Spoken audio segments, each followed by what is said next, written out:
Will support you.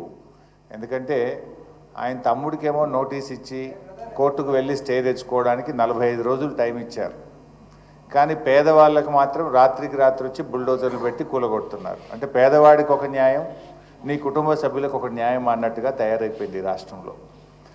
అప్పుడున్న ప్రభుత్వాలు అనుమతి ఇచ్చినప్పుడు, లోన్లు తీసుకున్నప్పుడు, ఇప్పుడు తిరిగి వాటిని కూల్స్తామంటే అది అన్యాయం, అది అక్రమం, విచ్ ఇస్ నాట్ కరెక్ట్. అయినా నువ్వు చేస్తున్న గొప్ప పని ఏంటి? సుందరీకరణ.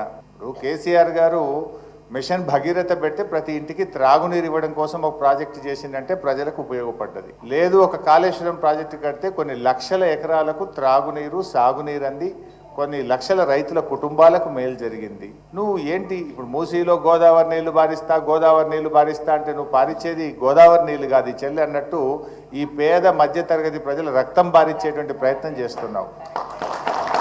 వీళ్ళ కన్నీళ్లు బారిస్తున్నాడు. మూసీలో గోదావరి నీళ్లు కాదు, ఈ పేదల కన్నీళ్లు బారిచ్చేటువంటి ప్రయత్నం చేస్తున్నావు. నీ హైడ్రా అంటే ఓ హైడ్రోజన్ బాంబు లాగా అయిపోయింది. ఎవరికి నిద్ర లేకుండా అయిపోయింది. ఏ రాత్రి ఏమవుతుందో అని చెప్పి ఆ సోషల్ మీడియాలో కొన్ని ఇల్లు కూలగొడుతున్న దృశ్యాలు చూస్తే అసలు మా ఇల్లు ఏమవుతుంది అనేటువంటి ఒక ఆందోళనలో ఉన్నారు. ఆ బాధ అనుభవించేవాడికి తెలిస్తే తప్ప రేవంత్ రెడ్డికి తెలియట్లేదు. రేవంత్ రెడ్డి ఒక చిన్న లాజిక్ మిస్ అవుతుంది. పేదలకు, మధ్యతరగతి ప్రజలకు మేలు చేస్తే వాళ్ళు దీవెనలు ఇస్తారు. కానీ ఆ పేదల మధ్యతరగతి ప్రజల ఉసురు తీస్తే వాళ్ళు శాపనార్థాలు పెట్టారనేటువంటి లాజిక్ ఆయన మిస్ అవుతా ఉన్నాడు.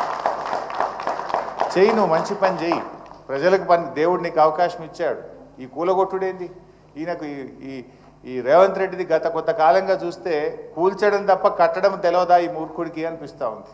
అన్నీ కూల్చుడే, ఎక్కడ పోయినా కేసులు, కూల్చుడు, అక్రమాలు తప్ప ఒక పేదలకు పనికొచ్చే పని, ప్రజలకు పనికొచ్చే పని ఆయన ఎక్కడ కూడా చేయట్లేదు.